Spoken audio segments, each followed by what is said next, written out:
Evangelho de João, no capítulo 3, a partir do versículo 31, diz assim a palavra do Senhor. Quem vem das alturas certamente está acima de todos. Quem vem da terra, sim, vamos todos, né? Todos juntos? Fui só e os irmãos não me acompanharam. Todos. Quem vem das alturas certamente está acima de todos. Quem vem da terra é terreno e fala da terra. Quem veio do céu está acima de todos e dá testemunho daquilo que viu e ouviu, mas ninguém aceita o seu testemunho. Quem, porém, aceita o testemunho que ele dá, certifica que Deus é verdadeiro, pois aquele que Deus enviou fala as palavras de Deus, porque Deus não dá o Espírito por medida. O Pai ama o Filho e entregou todas as coisas na mão dele. Por isso, quem crê no Filho tem a vida eterna. Quem se mantém rebelde contra o Filho não verá a vida, mas sobre ele permanece a ira de Deus. Pai, que o Senhor esteja nos orientando nessa manhã, na exposição, na compreensão desse texto. É a nossa oração em nome de Jesus. Amém. Podem sentar. Queridos, eu quero, em se tratando de introdução, fazer uma digressão sobre o que nós estudamos até agora, já que nós estamos concluindo nessa manhã o estudo do capítulo 3 do Evangelho de João. É a nossa 14ª mensagem sobre o Evangelho de João e hoje nós queremos falar sobre João 3, do 31 até o 36.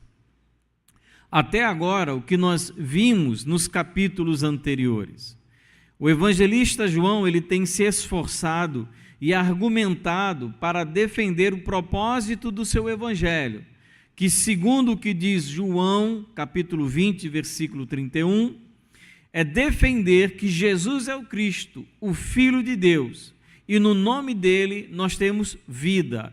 Então, esse é o propósito do Evangelho, é provar que Jesus é o Cristo ungido, o Messias, e que ele é o Filho de Deus. E vida eterna nós só temos no nome dele. No capítulo 1, nós vimos através do evangelista João que Jesus é a luz que ilumina toda a humanidade. Nesse capítulo, João ele nos apresentou a pré-existência eterna de Jesus, o Verbo de Deus e o próprio Deus, bem como a sua encarnação. Capítulo 1. Estava ouvindo essa semana um pastor evangélico, é um desses programas de debate, falando que Jesus ele não existiu eternamente, ele passou a existir depois de um certo tempo. Ele foi criado pelo Pai e ele foi criado como Deus, o que é um completo absurdo do ponto de vista bíblico. Mas acreditem, tem pastor que defenda essa heresia. João, ele nos ensina que o Verbo, ele sempre existiu com Deus e que ele era Deus e esse Verbo se encarnou. Inclusive, o próprio João Batista, não o autor do Evangelho, o João Batista, o primo de Jesus, ele dá testemunho de que Jesus é o Cordeiro de Deus que tira o pecado do mundo, capítulo 1, versículo 29 do Evangelho de João. Os primeiros discípulos nesse capítulo 1 reconhecem que Jesus é o Filho de Deus. Então, João ele vai coletando essas provas de que Jesus é o Filho de Deus. Ele fala da pré-existência, ele fala sobre o testemunho de João Batista, ele fala sobre o testemunho dos primeiros discípulos. No capítulo 2, nós encontramos Jesus realizando o seu primeiro sinal. Lembra que o Evangelho de João é um evangelho que não trata milagre como milagre, ele trata milagre como sinal, porque o propósito do milagre, segundo o Evangelho de João, é sinalizar, apresentar Jesus. E nós vemos esse primeiro sinal realizado em um casamento na cidade de Caná, na região da Galileia. E nesse mesmo capítulo, Jesus ele faz outro sinal. É o Evangelho de João que trata acerca da purificação do templo de Jesus como outro sinal. E é nesse momento em que Jesus, no Evangelho de João, capítulo 2, versículo 19, em que ele fala pela primeira vez acerca da necessidade da sua morte. Destruam este santuário e eu em 3 dias o reerguerei, reconstruirei. É um sinal da necessidade da sua morte. E no capítulo 3, nós iniciamos, em primeiro lugar, com a visita de Nicodemos à noite a Jesus, sentindo-se incomodado pelos sinais que Jesus realizava. E nessa ocasião, Jesus ensina sobre o conhecidíssimo novo nascimento. E nós também somos aqui apresentados, assim, no Evangelho de João, algo que é muito comum dentro de todo Evangelho, que são as contraposições. Por exemplo, ele faz aquela contraposição entre nascer da carne e nascer do Espírito, João capítulo 3, versículo 6. Nesse capítulo, nós também encontramos uma ideia que nós vamos tratar hoje sobre coisas terrenas e coisas espirituais. João faz muito essa contraposição. Jesus é aquele que veio do céu e fala sobre coisas espirituais. É o que nós vamos ver no final desse capítulo. Como nascer de novo? É o que João descreve acerca de Jesus no capítulo 3. Como nascer de novo? O próprio Jesus responde no capítulo 3, olhando com fé para Jesus, que será levantada em uma cruz, assim como Moisés levantou a serpente naquele deserto. E é no capítulo 3 que nós encontramos o chamado Evangelho em miniatura, no versículo 16, que é o vestibular de todo crente. Todo crente tem que saber João 3,16 decorado, porque Deus amou ao mundo de tal maneira que deu o seu Filho unigênito para que todo aquele que nele crê não pereça, mas tenha vida eterna. Então, nós temos esse texto aí brilhante, do Evangelho de João, e nós temos a partir daí outra contraposição que é colocada no Evangelho, é a condenação e salvação. Não existe um meio termo, não existe um purgatório, já que nós estamos falando da reforma protestante. Não existe indulgência a ser paga ou comprada para o benefício das pessoas que morreram. João, ele coloca de maneira muito clara, é salvação ou é condenação. É praticar o mal e praticar a verdade. E nós encontramos, nesse capítulo 3, novamente, João Batista dando testemunho sobre Jesus, versículos 22 a 30, ele apresenta Jesus como noivo que veio receber a sua igreja. E chegamos então nesses versículos que nós veremos hoje. O que eu quero recomendar de maneira intensa para os amados é que a gente decore, que a gente saiba a importância de João 3,16. Porque Deus amou ao mundo de tal maneira que deu o seu Filho unigênito para que todo aquele que nele crê não pereça, mas tenha vida eterna. Esse, como diz, é o compacto do Evangelho, é a miniatura do Evangelho. Mas tem um texto que para mim se perguntasse, pastor, você prefere esse ou você prefere João 3,16? Eu acho muito mais claro o Evangelho de João 3,36.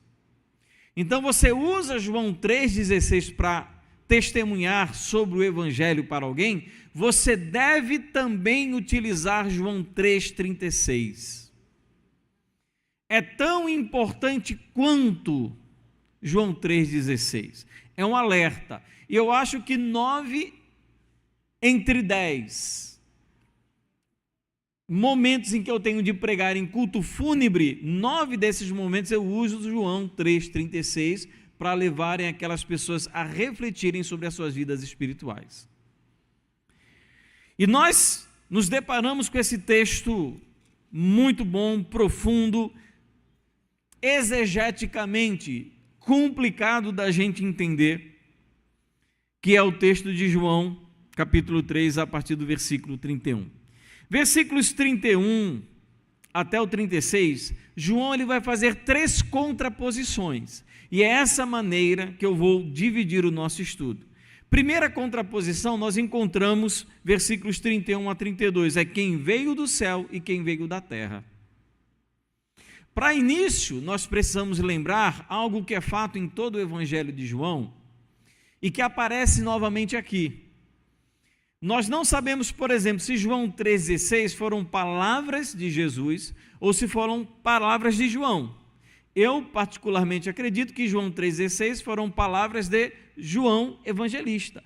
A mesma situação vai acontecer aqui, a partir do versículo 31 até o versículo 36. Nós não sabemos se o que está sendo dito aqui foi pronunciado por João Batista ou se foi dito pelo evangelista João. É uma característica do evangelho. Às vezes, as palavras se misturam e nós não sabemos quando começa a fala daquela pessoa que está declarando, nesse caso aqui João Batista, ou a fala do próprio evangelista. Eu particularmente acredito que aqui é uma observação do evangelista João acerca das palavras de João Batista. Mas se for João Batista falando, não muda em nada, é autoridade, é texto inspirado, então é palavra de Deus. Tão pouco importa, nesse sentido, para nossa interpretação e compreensão, quem falou tais palavras. O certo é que o texto é inspirado e ele vale para nós como palavra de Deus. Então nós temos aqui quem veio do céu e quem veio da terra, versículo 31 a 32. Quem aceita e quem não aceita o testemunho, versículos 33 a 35. E quem crê no Filho e quem não crê no Filho, versículo 36. Primeiro, quem veio da terra e quem veio do céu, versículos 31 a 32. Quando esse texto, como eu disse, provavelmente João, evangelista, ele está falando sobre quem veio da terra e quem veio do céu. Quem veio do céu, ele está se referindo a Jesus, de acordo com aquilo que nós já encontramos no versículo 13 desse capítulo. E quando João ele fala sobre aquele que veio do céu, quem veio do céu, ele não está se referindo apenas a um posicionamento geográfico, uma origem geográfica. Aquele que veio de cima, aquele que veio das regiões celestiais. Não se trata apenas de uma origem geográfica, de um posicionamento geográfico, ou de uma contraposição àquilo que é da terra. Mas, quando João ele está tratando acerca daquele que veio do céu, ele está tratando acerca da natureza divina de Jesus. Então, não é só do lugar da onde ele veio, mas o tipo de natureza que Jesus tem. Então, ele não é apenas aquele que veio do céu, até porque, por exemplo, os anjos também vêm do céu. Mas está tratando acerca da natureza divina, completamente diferente da nossa natureza humana. Porque quem vem da terra, como por exemplo João Batista, apesar de toda a autoridade que ele tem, e como a própria palavra de Deus testifica de que dentre os homens nascidos de mulher nenhum foi maior do que João Batista, apesar de tudo, ele sendo terreno, João Batista é limitado. Ele não tem o poder e autoridade daquele cuja origem e natureza é divina.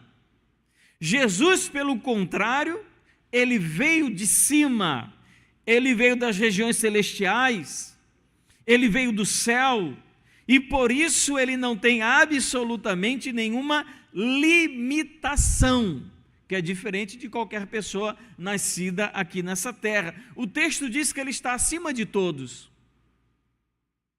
em todos os aspectos, todos eles, sentido moral, físico, mental, sobrenatural, terreno, em todos os aspectos.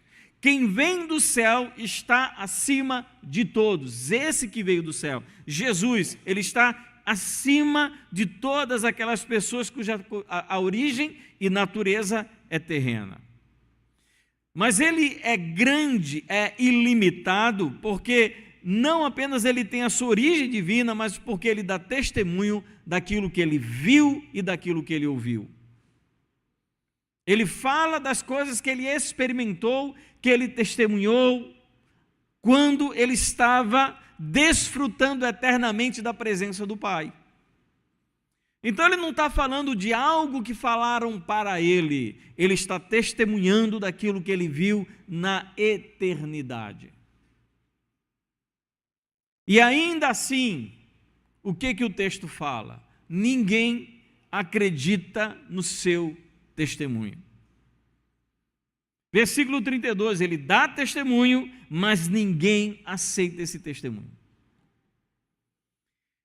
É outra característica importantíssima do evangelho de ninguém. Nem sempre ninguém significa ninguém e nem sempre todo mundo significa todo mundo. Porque se o apóstolo João, ele estivesse de fato querendo falar que ninguém aceita o seu testemunho, o que ele queria dizer é que ninguém seria salvo. Mas nós sabemos que existem pessoas que aceitam o testemunho de Jesus. O que ele quer dizer é que a normalidade, o que é mais comum, é que mesmo sendo Cristo a testemunha do Pai, mesmo sendo coexistente, coigual e coeterno a Deus, mesmo vindo do céu e testemunhando sobre aquilo que ele viu e ouviu, mesmo tendo ele natureza e origem divina, ainda assim, a grande maioria das pessoas recusam o testemunho de Jesus. O testemunho que ele dá não é a figura amorosa que essas novas teologias estão imprimindo e colocando sobre Jesus.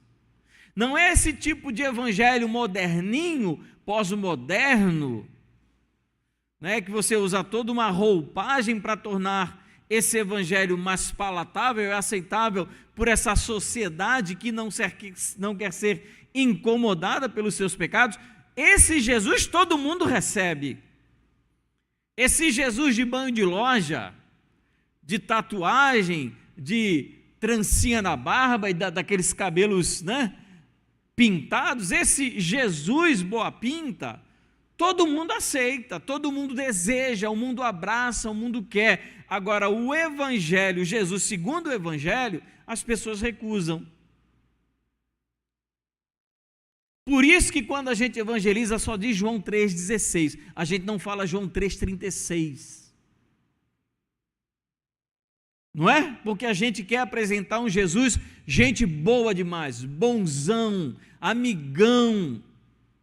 A gente não fala sobre condenação, sobre pecado, sobre a necessidade de arrependimento de vida torta. A gente não fala isso, porque a gente sabe que se a gente falar, a maioria das pessoas recusam esse evangelho, recusam o testemunho de Jesus. Veja só, amados, o que está sendo dito, pregado, o centro do que João está falando, não é o meu testemunho, é o testemunho que Jesus ele deu sobre as coisas que ele viu e ouviu. O evangelho é o testemunho de Cristo.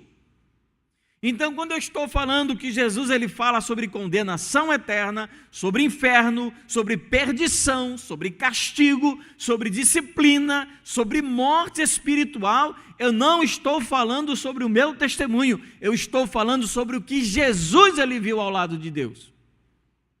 Ninguém melhor do que ele. Então não é o meu evangelho, não é o meu testemunho, é aquilo que Jesus ele testifica. Esse deve ser o testemunho da igreja, essa deve ser a palavra do povo de Deus. E não esse evangelho porta aberta, que apresenta um caminho muito fácil e muito largo. Não é chocante, amados, que a grande porta aberta para a condenação da igreja, para a condenação dos ímpios, seja a porta da igreja? Não é chocante que muitas vezes o caminho da condenação do incrédulo, ele encontra exatamente nas portas de uma instituição que se considera igreja evangélica e proclama um evangelho diferente do evangelho de Jesus? Uma Bíblia atualizada, com uma teologia sociológica, com palavras que não incomodam. E como, queridos, esse evangelho, que não vem daquele que viu e ouviu, ele tem entrado em muitas igrejas evangélicas. E, inclusive, autores que nós admiramos, alguns que eu li no passado. Essa semana eu estava vendo uma entrevista do pastor Rick Warren, e os posicionamentos antibíblicos e diabólicos que ele tem tomado. não é o Evangelho. Então nós precisamos, amados, tomar cuidado. Quem veio do céu, o testemunho da igreja deve ser o testemunho de Jesus. Então, primeiro, quem veio do céu e quem veio da terra. Segunda contraposição, versículo 33 a 35, é quem aceita e quem não aceita o seu testemunho. Isso acontecia naquela época, acontece hoje e vai sempre acontecer. Enquanto muitos, ou a maioria, rejeita o testemunho de Jesus, alguns aceitam. Era assim antigamente, a porta era estreita antigamente. Jesus, ele veio, ele pregou, falou sobre porta estreita, ele falou sobre caminho estreito, e nós devemos continuar apresentando o caminho estreito. Sempre que na igreja, através da minha palavra, da minha proclamação, do meu testemunho, eu abro uma porta e crio um caminho muito fácil, eu coloco alguém para andar em direção ao inferno. Outros, por sua vez, aceitam e acabam testificando que Deus é verdadeiro. E aqui há uma relação de sentido muito próxima com João capítulo 1, do 10 ao 12. Ele diz que Jesus, ele veio para o que era seu, mas os seus não o receberam. Mas os que lhe receberam, deu-lhes o poder de se tornarem filhos de Deus. É a mesma ideia, ele veio para os seus. O que os seus fizeram? Rejeitaram. Todos rejeitaram, não foram todos, mas quem recebeu, quem aceitou o testemunho, Deus, ele lhes deu o poder de se tornarem seus filhos. A incredulidade, amados, ela sempre produz resultado.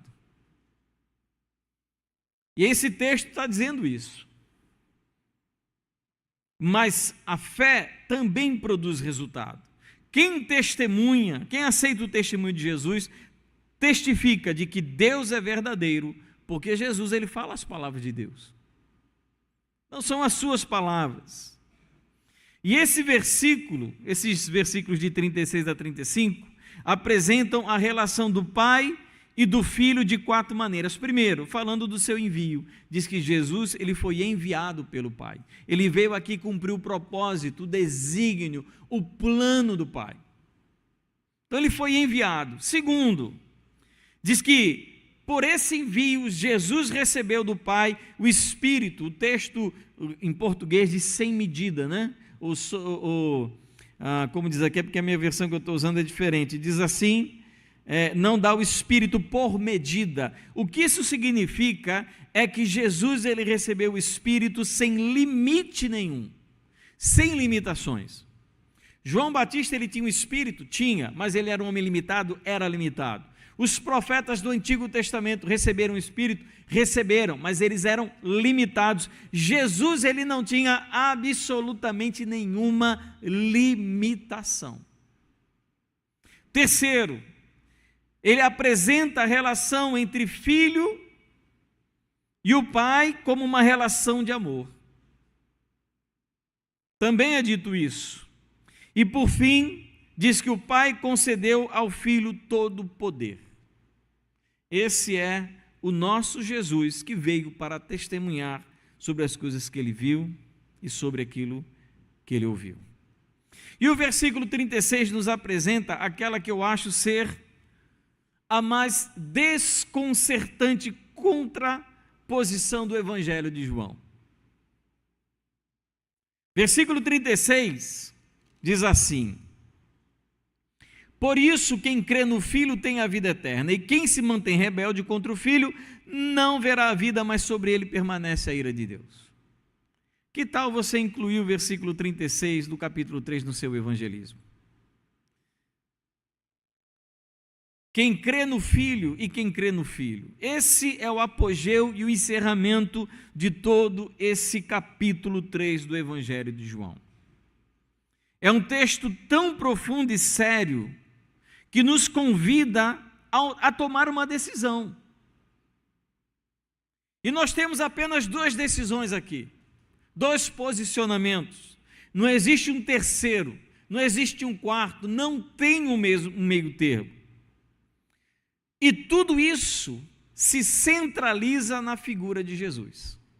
Não é em mim, não é no seu desejo, no seu sonho, no seu propósito, na chave do seu sucesso, não é no seu bem-estar, na sua prosperidade. O que João 3,36 centraliza é em Jesus, o Filho de Deus.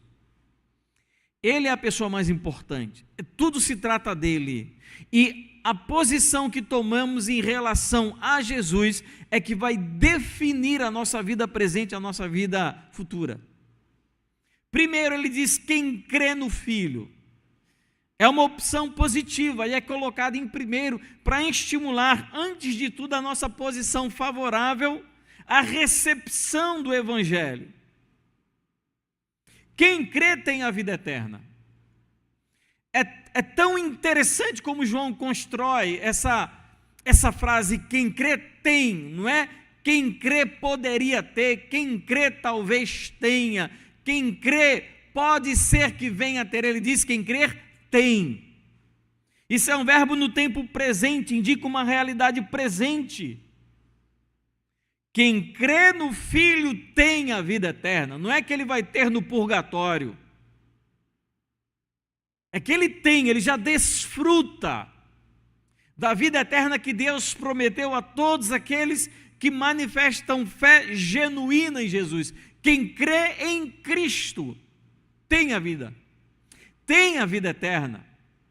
Então nós manifestamos a nossa fé, e essa fé é uma condição de que a fé seja depositada em Jesus para que nós tenhamos a vida eterna. É exclusivo, é só fé em Jesus Cristo. Então o primeiro grupo é o grupo daqueles que manifestam fé genuína. Aqueles que acreditam, aqueles que creem, aqueles que aceitam o testemunho dele. Para esses que creem no Filho, a vida eterna é uma realidade. A vida eterna é algo real, é algo concreto, algo que você tem, algo que você desfruta no tempo presente. Se você aceitou, recebeu o testemunho de Cristo, se Ele é o Senhor da sua vida, se Ele é o dono da sua vida, a vida eterna não é algo que lhe está prometido para o futuro, é algo que você tem hoje. Ela repercute eternamente, mas é uma bênção, uma possessão para agora, para hoje. Primeiro, quem crê no Filho. Mas quem não crê? É interessante como o Evangelho faz essa contraposição, né? Não é quem crê um pouquinho, quem crê 90%, é quem crê ou não crê. É quem aceita ou quem recusa. Não tem um meio do caminho. E olha só como ele constrói essa frase, é muito interessante. Ele fala, quem crê no Filho tem a vida eterna. E ele não fala quem não crê, ele usa a expressão quem se mantém rebelde, porque sem Cristo toda a humanidade está no estado de rebelião contra Deus. Alguns anos atrás nós tivemos uma rebelião aqui no estado, lá em Alcaçuz, vocês lembram? Um morticínio, a violência, as pessoas eram despedaçadas. O nosso estado contra Deus é o mesmo estado em que estava Alcaçuz naquele momento. O ímpio, o incrédulo, aquele que não recebe, não aceita o testemunho de Cristo, está no mesmo estado, é um estado de rebelião. Para mim, queridos, essa é uma palavra muito séria. Eu não sei se você entende o significado do que é você se rebelar, se revoltar, se voltar contra o seu Criador. Mas o que o Evangelho de João 3,36 está dizendo não é uma brincadeirazinha, uma palavrinha sem importância. A nossa concepção de uma humanidade caída é uma humanidade orfanada, uma humanidade de pobres coitados. Não é assim que a gente entende? Como nós somos pobrezinhos, ovelhinhas perdidas sem Jesus. Oh, gente, a humanidade é tão boazinha sem Jesus. o que o Evangelho de João nos apresenta acerca da humanidade sem Cristo é que ela está numa odiosa rebelião contra o seu Criador.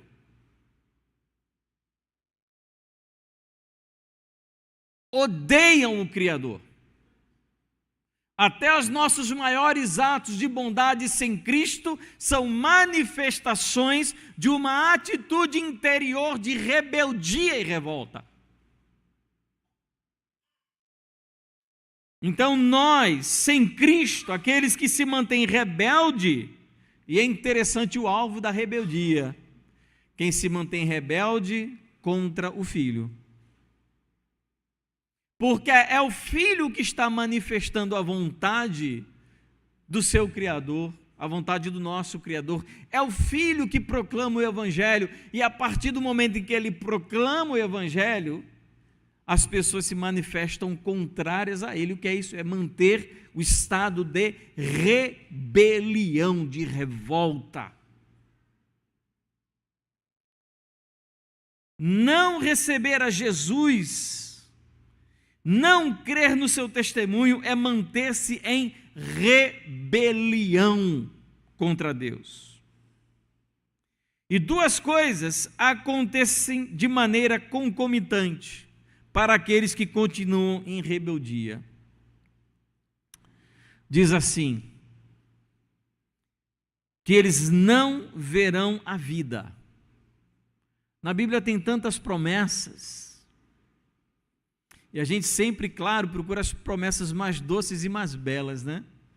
Mas em João 3,36 tem uma promessa, que para aqueles que continuam afundados na sua impiedade, que recusam o testemunho de Jesus, que não recebem a salvação que vem dele, essas pessoas, é uma promessa de Deus, elas vão morrer eternamente. Não importa se é seu avô, sua avó, seu pai, sua mãe, seu amigo, seu filho, sem Cristo, os rebeldes, eles serão condenados a uma vida de morte espiritual, distantes e ausentes da presença do Senhor. Então, primeira promessa que é feita para aqueles incrédulos que teimam em não ouvir o convite gracioso do Evangelho ao arrependimento e à conversão. Essas pessoas não verão a vida. Sobre elas continua pairando a ameaça de morte eterna. E segundo, sobre essas pessoas permanece a ira de Deus. O que para a nossa sociedade é muito chocante, porque nós sempre entendemos Deus como um Deus de puro amor. Como Deus, Ele pode estar irado com pecadores, mas Ele está. Deus está irado contra todo pecador, até que o pecador receba o testemunho de Cristo, se arrependa e se converta a Ele. Aí a ira muda para o amor. Sobre essas pessoas permanece a ira de Deus. É interessante como é construído. Deus, ele já está irado com essa pessoa, e Deus está permanentemente irado contra essa pessoa. Ah, mas a pessoa tem uma vida tão boa, ela é tão rica, ela tem carro, ela tem casa na serra, tem casa de praia, tem... Independente do seu, não julgue a sua condição diante de Deus pelos seus bens materiais. Você pode ter o que for, você pode desfrutar da saúde que você tiver, mas na realidade, Deus, ele está irado contra você, profundamente insatisfeito, e ele está completamente disponível a lançar você no inferno durante toda a sua existência futura, para você entender o tamanho da ira de Deus contra os pecadores. Eu quero concluir fazendo 3 aplicações daquilo que nós ouvimos. Primeiro, esse texto nos apresenta um conceito elevadíssimo sobre quem é Jesus. Jesus, ele reluz, ele brilha nesse texto. Ele veio do Pai como testemunha de tudo o que viu e ouviu no céu. Ele recebeu o Espírito sem medida, e do Pai ele recebeu autoridade sobre todas as coisas. Cristo, ele desfruta de uma relação de amor pleno e perfeito com o Pai, de quem recebeu toda a autoridade. Nesse texto, quem é o centro do Evangelho? Jesus é o centro do Evangelho. É Ele que fulgura, é Ele que brilha. Todos os holofotes, toda a luz, ela deve apontar para Jesus, porque Ele é o centro do Evangelho. É sobre Ele, é sobre o poder, sobre a autoridade, sobre a graça do Pai através de Cristo, sobre a salvação do Pai através de Jesus, mas Cristo, Ele reluz no Evangelho. Então, primeira aplicação, quando eu olho para um texto como esse, eu me impressiono sobre quem é Jesus a quem nós servimos. Segunda lição importante para nós como crentes que têm Jesus, às vezes desfrutamos de uma vida profundamente atribulada, não encontramos ainda a chave do sucesso, não destravamos o nosso potencial, né? Como os coaches evangélicos prometem por aí. Mas para nós que vivemos uma vida comum, com nossas dificuldades, com nossas lutas, que temos boletos para pagar, que enfrentamos as nossas crises, que passamos pelos nossos problemas familiares, para nós, o que esse texto diz é que crentes verdadeiros desfrutam de uma salvação profundamente genuína. Tão grandioso Salvador nos concede graciosamente uma grandiosa salvação. Não há por que duvidar sobre a obra de Jesus e aquilo que Ele nos prometeu, porque foi Ele quem nos prometeu. E não é uma promessa futura de algum tempo distante, mas é uma salvação presente. É um tipo de relação que nós temos com Deus que é atual, é presente agora, que se estende para o futuro.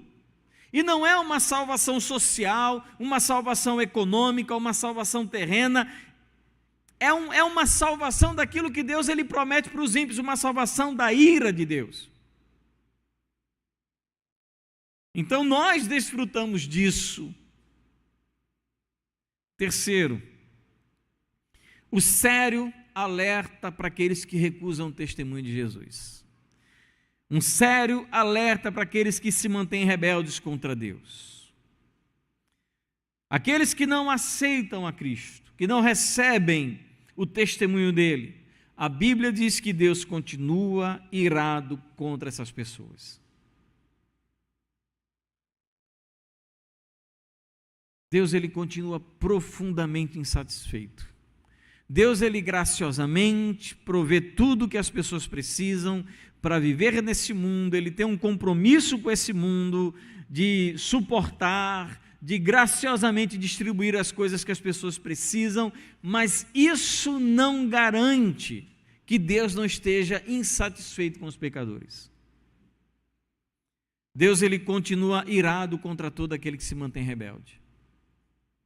E a garantia é de que esses rebeldes, que comem as nossas mesas, que desfrutam da nossa companhia, que vão às nossas festas, que participam da nossa vida, que sentam ao lado de nós nos restaurantes, ou então nos ônibus, esses rebeldes, eles serão no futuro afastados permanentemente da presença de Deus, num terrível lugar que a Bíblia chama de inferno.